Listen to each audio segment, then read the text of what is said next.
তার ডান চোখটি হবে অন্ধ, যেন ঝুলে থাকা ফোলা আঙ্গুর। বাম চোখটিও ত্রুটিপূর্ণ, তবুও এই চোখ দিয়েই সে সব দেখতে পারবে।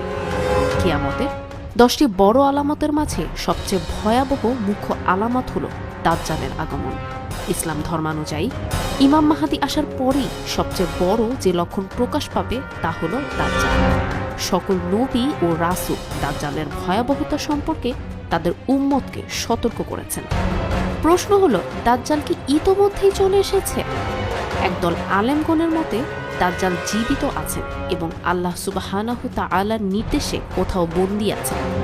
আরেক দলের মতে 30 বছর পর্যন্ত নিঃসন্তান এমন এক দম্পতির ঘরে জন্ম নেবেন দাজ্জাল। দেখতে খুবই ভয়ঙ্কর হবেন তিনি। তার কপালের মাঝে লেখা থাকবে কাফারা বা কাফির। তবে ঈমানদার, শিক্ষিত ও অশিক্ষিত ব্যক্তি ছাড়া কেউ দেখতে বা পড়তে পারবে না সেই লেখা। কেমন হবে দাজ্জালের বয়স? 25 বা তার চেয়ে কম বয়সের তরতাজা যুবক হবেন দাজ্জাল। খর্বকায় হলেও তিনি হবেন শক্তপোক্ত দেহের অধিকারী। কি হবে দাজ্জাল আসার পর? মক্কা ও মদিনা ব্যতীত দাজ্জাল প্রায় সমগ্র পৃথিবী ভ্রমণ করবেন, সৃষ্টি করবেন দাঙ্গা হাঙ্গামা। তার কাছে থাকবে সকল ভাষা বোঝার মতন দক্ষতা। নিজেকে মানুষের কাছে খোদা বলে দাবি করবেন তিনি। সহিহ জামে আস-সগীর 7752 হাদিসের মতে সে মানুষের কাছে গিয়ে বলবে, আমি যদি তোমার মৃত পিতামাতাকে জীবিত করে দেখাই, তাহলে কি তুমি আমাকে প্রভু হিসেবে মানবে? সে বলবে, অবশ্যই মানব।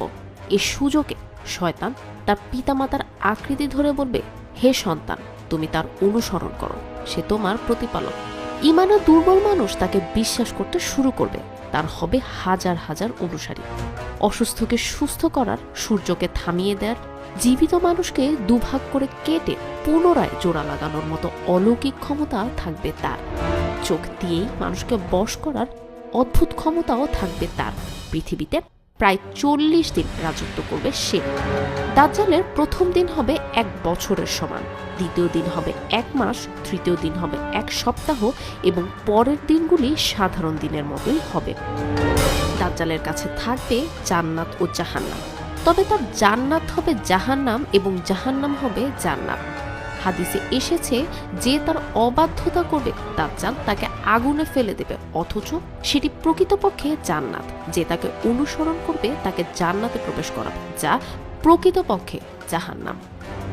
যে তাকে খোদা বলে স্বীকার করবে না, তাদের ভূমি বিরান হয়ে যাবে, ক্ষেত ফসল